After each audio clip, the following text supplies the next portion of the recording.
Bienvenue dans le tutoriel qui va vous apprendre à calculer un portique à deux rotules avec une traverse oblique. Un tel type de portique s'appelle CL2OVD. Vous le trouverez dans le menu Mes solutions, Cible cadre, CL2OVD ou via le menu déroulant, Cible cadre, CL2OVD. Nous avons ici pré-rempli avec les valeurs que vous trouvez dans le document valeurs de test. Ce cadre, pour fonctionner, nécessite des informations concernant la géométrie de votre cadre, puis son contreventement,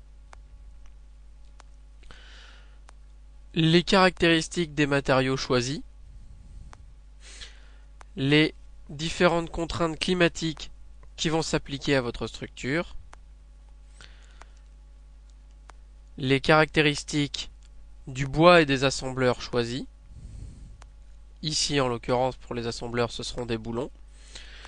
Et enfin, les informations concernant les charges impliquées par les listes de bardage qui tentent à rigidifier votre portique. Pour information, l'information que vous saisissez ici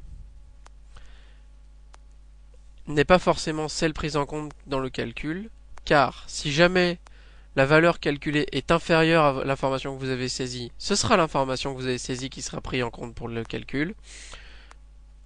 Dans le cas inverse, si la valeur calculée est supérieure à celle que vous avez saisie, ce sera la valeur calculée qui sera prise en compte pour le calcul. C'est toujours la valeur la plus élevée qui est prise en compte pour le calcul.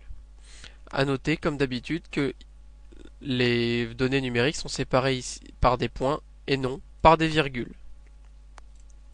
Lancez le calcul. Vous arrivez sur votre page de résultats où vous pouvez retrouver les valeurs initiales que vous avez saisies, ce qui vous permet de vérifier que vous n'avez pas fait d'erreur. Et ensuite, les différents résultats. D'abord, les informations concernant les charges climatiques qui vont s'appliquer à la structure en fonction des différents cas de charge, avec la neige, avec le vent. Les informations du calcul du contreventement, le dimensionnement des portiques et les charges qui s'y appliquent en fonction des cas de charge, vent, neige.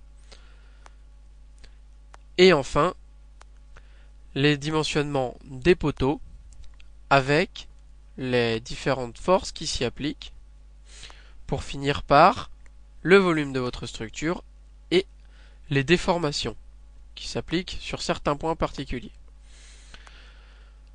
Les déformations vous sont données pour pouvoir effectuer le calcul avec le logiciel CibGene, tout comme les informations suivantes qui sont les coordonnées des nœuds, qui vous permettent de retracer votre structure sous le logiciel CibGene, les coordonnées des appuis et des relaxations pour un calcul via CibGene, et les incidences des barres pour connaître le numéro et quelle barre relie quel point.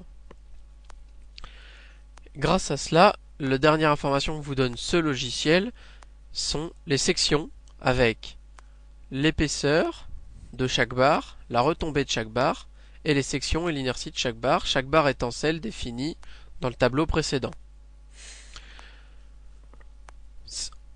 Si vous trouvez qu'une valeur vous semble erronée, n'hésitez pas à revenir en arrière, corriger la valeur qui vous semble erronée, et relancer votre calcul.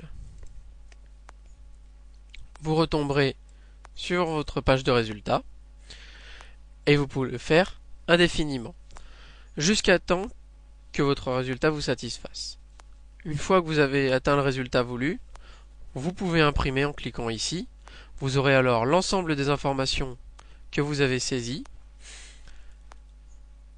et les valeurs initiales et les résultats qui s'imprimeront sur votre feuille de résultats. Merci d'avoir suivi ce tutoriel et à bientôt dans un autre tutoriel.